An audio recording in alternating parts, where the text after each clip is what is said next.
வணக்கம் AstraStockTamil viewers. Stock market சீரீஸில் இன்றைக்கி நம்ம எதை பற்றி பார்க்க போகிறோம் அப்படின்னு சொல்லிட்டு பார்த்தீங்கன்னா primary market and secondary market. இந்த பிரைமரி மார்க்கெட் செகண்டரி மார்க்கெட் ரெண்டுக்கும் என்னென்ன வித்தியாசம், இது ரெண்டில் நம்ம எந்த மார்க்கெட்டில் இன்வெஸ்ட் பண்ணணும், அண்ட் இந்த பிரைமரி மார்க்கெட்டும் செகண்டரி மார்க்கெட்டும் எப்படிலாம் ஃபங்க்ஷன் ஆகுது அப்படின்னு தான் இந்த வீடியோ ஃபுல்லாக பார்க்க போகிறோம். வீடியோக்குள்ளே போகிறதுக்கு முன்னாடி AstraStockTamil சேனலை சப்ஸ்கிரைப் பண்ணிக்கோங்க for the daily updates. Okay, first வந்துட்டு பிரைமரி மார்க்கெட் செகண்டரி மார்க்கெட்னா என்ன அப்படின்னு சொல்லிட்டு நம்ம பார்க்கலாம். எப்பயும் போல் ஒரு சின்ன எக்ஸாம்பிளோட இந்த செக்மெண்ட்டை நான் ஸ்டார்ட் பண்ணுறேன். இப்போ நான் ஒரு ஹோட்டல் ஸ்டார்ட் பண்ண போகிறேன் அப்படின்னு ஒரு அசியூம் பண்ணிக்கோங்க. அந்த ஹோட்டல் ஸ்டார்ட் பண்ணுறதுக்கு எனக்கு 1 lakh வந்துட்டு தேவைப்படுது. இப்போ என்கிட்ட கையில் இருக்கிறதோ 50,000 rupees என்கிட்ட கையில் இருக்குது. பேலன்ஸ் உள்ள 50,000 நான் என்ன பண்ணலாம் அப்படின்னு சொல்லிட்டு யோசிக்கிறேன். அப்படின்னா ஃபஸ்ட்டு வந்துட்டு பேங்க்கில் லோன் வாங்கலாமா அப்படின்னு சொல்லிட்டு யோசிக்கிறேன். தென் வந்துட்டு இதில் மந்த்லி இஎம்ஐ கட்டணும், இன்ட்ரெஸ்ட்டு, அதெல்லாம் கால்குலேட் பண்ணிவிட்டு அந்த ஐடியாவை அப்படியே ட்ராப் அவுட் பண்ணிடுறேன்.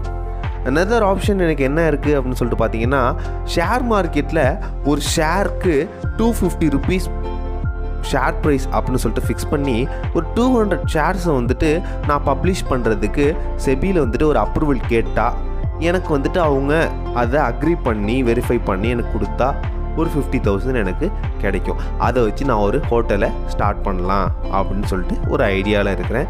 அது மாதிரி என்னோடய டாக்குமெண்ட்ஸையும் நான் சப்மிட் பண்ணிட்டேன் செபிக்கிட்ட.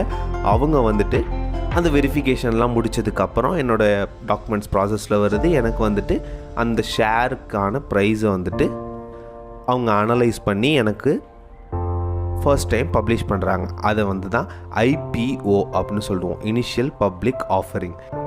இந்த இனிஷியல் பப்ளிக் ஆஃபரிங்னா என்னன்னு சொல்லிட்டு கம்ப்ளீட்டாக ஒரு வீடியோ போட்டிருக்கேன். அந்த வீடியோவில் பார்த்தீங்கன்னா ஃபுல் அண்ட் ஃபுல் IPO அப்படின்னா என்னென்னு புரியும். இப்போ எப்பயும் போல் IPOவில் வந்துட்டு பல்க் ட்ரேடிங் தான் நடக்கும். IPOவில் நம்ம ஒரு ஷேரை வந்துட்டு பப்ளிஷ் பண்ணும்போது பல்காக தான் அதை ப்ராசஸ் பண்ணுவாங்க. அப்படி ப்ராசஸ் ஆகி என்னோடய 200 ஷேர்ஸை ஒருத்தவங்க வாங்கி எனக்கு வந்துட்டு 50,000 rupees கிடச்சிருச்சு.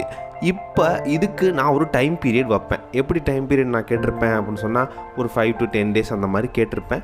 அந்த 5 to 10 days வந்துட்டு எனக்கு இந்த அமௌண்ட் கிடச்சிரும். நான் அதுக்கப்புறம் என்னோடய பிஸ்னஸை ஸ்டார்ட் பண்ணிட்டு நான் ஹோட்டல் ரன் பண்ணிக்கிட்டு இருப்பேன். அந்த 10 daysக்கு அப்புறம் NSEயில் என்னுடைய ஹோட்டலை லிஸ்ட் அவுட் பண்ணுவாங்க. அப்படி லிஸ்ட் அவுட் ஆனதுக்கப்புறம் சப்ளை அண்ட் டிமாண்ட்ஸ் பொறுத்து என்னுடைய ஷேர் ப்ரைஸ் வந்துட்டு அப்ஸ் அண்ட் டவுன்ஸ் மூவ் ஆகிட்டே இருக்கும். அதுக்கு முன்னாடி IPO பொறுத்தளவும் என்னுடைய ஷேர் ப்ரைஸ் வந்து 250 அப்படின்னு சொல்லிட்டு நான் வந்துட்டு ஃபிக்ஸ் பண்ணியிருக்கேன். அப்படின்னா அது 250லே தான் இருக்கும்.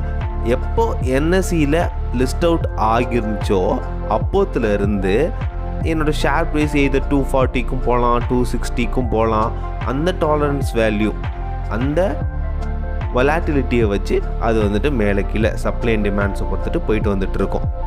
இந்த ஒரு 10 days டைம் பீரியட் சொன்னேன் இல்லையா, அந்த 250 rupees ஷேர் ப்ரைஸ் ஃபிக்ஸ் பண்ணி 10 days டைம் பீரியட், அந்த ப்ராசஸிங் அப்புறம் எல்லாம் அந்த நடக்கிற டைம் பீரியட்லாம் சொன்னேன் இல்லையா, அந்த பீரியடை எப்படி சொல்கிறாங்க அப்படின்னு சொல்லிட்டு பார்த்தீங்கன்னா பிரைமரி மார்க்கெட் அப்படின்னு சொல்லுவாங்க. எப்போ நம்ம கம்பெனி ஒரு நம்ம ஹோட்டல் வந்துட்டு NSEயில் லிஸ்ட் ஆகுதோ அப்போத்துலேருந்து அது வந்து செகண்டரி மார்க்கெட் அப்படின்னு சொல்லிட்டு சொல்லுவாங்க. இப்போ செகண்டரி மார்க்கெட்னா என்ன, பிரைமரி மார்க்கெட்னா என்ன அப்படின்னு சொல்லிட்டு உங்களுக்கு கம்ப்ளீட்டாக புரிஞ்சிருக்கும்னு நினைக்கிறேன். ரெண்டுத்துலேயும் உள்ள ஒரு சில டிஃப்ரென்ஸ் மட்டும் நம்ம அப்படியே லைட்டாக பார்க்கலாம். ஃபர்ஸ்ட் வந்துட்டு பிரைமரி மார்க்கெட்டை NIM நியூ இஷ்யூ மார்க்கெட் அப்படின்னு சொல்லுவாங்க. செகண்டரி மார்க்கெட்டை வந்து AIM ஆஃப்டர் இஷ்யூ மார்க்கெட் அப்படின்னு சொல்லுவாங்க. பிரைமரி மார்க்கெட்டோட முக்கியமான ரோல் என்னன்னு பார்த்தீங்கன்னா ஸ்டாக் மார்க்கெட்டுக்கு வர கம்பெனிஸ்க்கு ஃபர்ஸ்ட் டைம் இஷ்யூ பண்ணுறது தான் பிரைமரி மார்க்கெட்டோட இம்பார்ட்டன்ட் ரோலாகவே இருந்துட்டு வருது. அப்படியே செகண்டரி மார்க்கெட்டில் பார்த்தீங்கன்னா ஆஃப்டர் இஷ்யூ முன்ன பாயிண்டில் சொன்ன போல் ஆஃப்டர் இஷ்யூக்கு அப்புறம் இந்த கம்பெனியை ட்ரேட் பண்ண வைக்கிற இடம் தான் செகண்டரி மார்க்கெட் அப்படின்னு சொல்லுவாங்க. செகண்டரி மார்க்கெட்டுக்கு புரோக்கர்ஸ், அதாவது full service brokers, discount service brokers அப்படின்னு சொல்லிட்டு இவங்க தான் இதுக்கு முக்கியமான இன்டர்மீடியேட்ஸாகவே இருந்துகிட்டு இருப்பாங்க. ஆனால் பிரைமரி மார்க்கெட் பார்த்திங்கன்னா பேங்க் தான் இன்டர்மீடியேட்டாக இருப்பாங்க. சேல் அண்ட் செக்யூரிட்டிஸில் ப்ரைமரி மார்க்கெட்டில் இன்வெஸ்டர்ஸ்க்கும் கம்பெனிக்கும் டேரெக்ட் லிங்க் இருக்கும். ஸோ அவங்க எதாக இருந்தாலும் கம்பெனிஸோட டேரெக்டாக லிங்க் வச்சுட்டு அவங்க ப்ராசஸ் பண்ணிக்கலாம். ஆனால் செகண்டரி மார்க்கெட்டில் அப்படி கிடையாது.